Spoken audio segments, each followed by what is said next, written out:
তখন নায়ক রাজ্জাকের বাবা কেন চাকর সিনেমাটির কথা মনে পড়ে গেল। হৃদয়ে বাজতে লাগলো, আমার মতো এমন সুখী নেই তো কারো জীবন। আজকে একটা গল্প বলবো, আসলে গল্প নয়, এটা আসলে একটা বাস্তব কাহিনী। এই ঘটনাটা আমার ফ্রেন্ডের অফিসে ঘটেছে। আমার মনে হয় আপনারা সবাই এই গল্পটা অন্তত শেষ পর্যন্ত দেখবেন। গল্পটা আমার ফ্রেন্ড যেভাবে পাঠিয়েছে তার ভাষায় আমি আপনাদের কাছে প্রকাশ করলাম। ছেলে এই মুহূর্তে মেসেজ পাঠিয়েছে, বাবা আপনার নামে 20,000 টাকা ছেড়েছে, এই টাকা দিয়ে আপনি ডাক্তার দেখাবেন, ফল কিনে খাবেন। গোপন নাম্বারে পাঠিয়েছি, আপনি একটি আইডি কার্ড নিয়ে ব্যাংকে গেলে টাকা পেয়ে যাবেন। ছেলের কথা মতো বাবা ব্যাংকে গেলেন টাকা তোলার জন্য। বেশ অসুস্থ শরীর, কোনো মতে লাঠিতে ভর দিয়ে চলাফেরা করেন। বললাম, এই শরীর নিয়ে একা একা আসা ঠিক হয়নি আপনার। তিনি জানালেন, সাথে আসার মতো কাউকে পাইনি বলে কষ্ট করে একাই এসেছি। টাকা তুলে ডাক্তার দেখিয়ে তারপর বাড়ি ফিরবেন।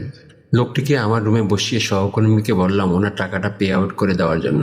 কিছুক্ষণ পর আমার সহকর্মী জানালো এই টাকার বেনিফিশিয়ারি তিনি নন, অন্য আরেকজন। পরবর্তীতে গোপন পিন নাম্বারটি আমি নিজেও কয়েকবার মিলিয়ে দেখলাম, সহকর্মীর কথাই সত্যি হলো। পরে ভদ্রলোকের কাছে জানতে চাইলাম উল্লেখিত ব্যক্তিকে আপনি চিনেন কিনা। নাম শুনতেই তিনি দু চোখ ভরে কেঁদে ফেললেন। অবাকা বাবা কাঁদতে কাঁদতে লাঠিতে ভর দিয়ে চলে গেলেন। তখন নায়ক রাজ্জাকের বাবা কেন চাকর সিনেমাটির কথা মনে পড়ে গেল। হৃদয়ে বাজতে লাগলো, আমার মতো এমন সুখী নেই তো কারো জীবন। বুঝতে পারলাম ছেলে তার শ্বশুরকে পাঠানো মেসেজটি ভুলক্রমে বাবার মোবাইলে পাঠিয়ে দিয়েছে। ঘন্টা দেড়েক পর একজন তরতাজা ভদ্রলোক এসে সে টাকা উঠিয়ে নিয়ে গেলেন। তার সাথেও কথা হলো। জানতে চাইলাম কে টাকা পাঠিয়েছেন।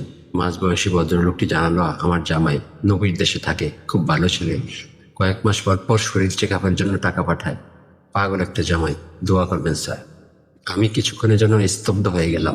ভাবলাম বাবা ছেলেকে বড় করে নবীর দেশে পাঠিয়েছিলেন ঠিকই, কিন্তু এখন সে আবু জাহেল।